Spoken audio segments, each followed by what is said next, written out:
בהסרת האיומים הללו. אנחנו שולטים בשמי טהרן. Israeli প্রধানমন্ত্রী Benjamin নেতানিয়াহুর সব বেনিল চাল ব্যর্থ হওয়ার পথে। নিজের ছোড়া বিষ দংশনে এখন নিজেরই নীল হওয়ার দশা। কোথাও কোনো কুলকিনারা করতে পারছেন না তিনি, উল্টো হামাসের কোর্টেই যাচ্ছে বল। গাজার প্রতিরোধ যোদ্ধারা পাচ্ছে জয়ের সুবাস।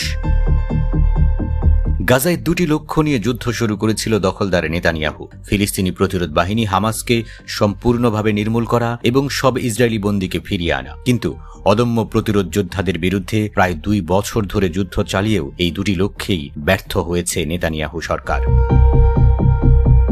এবার নতুন এক ফোন দিয়ে এঁটেছেন তিনি। এখন পুরো গাজা উপত্যকা দখল করার কথা ভাবছেন নেতানিয়াহু। তবে নেতানিয়াহুর এই সিদ্ধান্তের প্রতিক্রিয়া আসতে শুরু করেছে তার দেশ থেকেই। এমনকি পুরো গাজা উপত্যকা দখলের তীব্র বিরোধিতা করেছেন তাঁরই সেনাপ্রধান ইয়ার জামির। অন্য সব শীর্ষ কর্মকর্তাও নেতানিয়াহুর এই আগ্রাসী সিদ্ধান্তের বিরুদ্ধে মুখ খুলতে শুরু করেছেন। আর নেতানিয়াহু বিরোধী দলগুলো রীতিমতো ধুয়ে দিচ্ছে তাকে।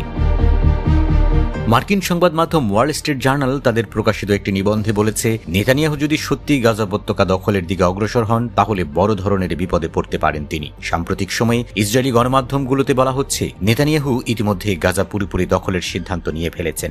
মঙ্গলবার গাজা ইস্যু নিয়ে সেনাপ্রধানের সঙ্গে একটি দীর্ঘ বৈঠকে বসেন নেতানিয়াহু। বৈঠকে গাজা নিয়ে নিজেদের পরিকল্পনার কথা সেনাপ্রধানকে জানান। তখন পুরো গাজা দখলের পরিকল্পনার বিষয়টি উঠে আসে। এর বিরোধিতা করেন সেনাপ্রধান ইয়ার জামির। পুরো গাজা দখলের পরিবর্তে হামাসের বিরুদ্ধে ছোট ছোট অভিযান চালানোর পক্ষে মত দেন তিনি। সেনাপ্রধানের মতামত হল, নির্দিষ্ট কিছু লক্ষ্যবস্তুতে হামলা চালালে হামাসকে দমন করা সহজ হবে, এতে সেনাদের উপর চাপও কমবে, এমনকি কৌশলগত ঝামেলা এড়ানো যাবে বলেও প্রধানমন্ত্রী নেতানিয়াহুকে পরামর্শ দেন ইসরায়েলি সেনাপ্রধান। তিনি বলেন, আমরা আমাদের সেনাদের যুদ্ধের ক্লান্তি কমানোর কথা ভাবব, এমনকি আমাদের উচিত হবে হামাসের ফাঁদে যেন পা না দেই সেদিকে মনোনিবেশ করা।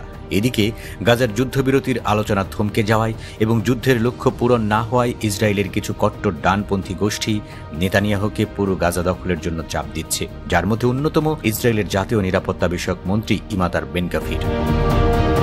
ওয়াল স্ট্রিট জার্নাল বলছে, ইসরায়েল ইতিমধ্যে গাজার প্রায় 75% এলাকা নিজেদের নিয়ন্ত্রণে রেখেছে। পুরো গাজা দখলে নিলে ইসরায়েলকে 20 লাখেরও বেশি ফিলিস্তিনির খাবার সহ অন্যান্য মৌলিক চাহিদা পূরণের দায়িত্ব নিতে হবে। তবে ফিলিস্তিনি প্রতিরোধ বাহিনী গাজা যুদ্ধকে এমন এক জায়গায় নিয়ে এসেছে যা নেতানিয়াহুর পক্ষে পুরোপুরি দখল করা প্রায় অসম্ভব।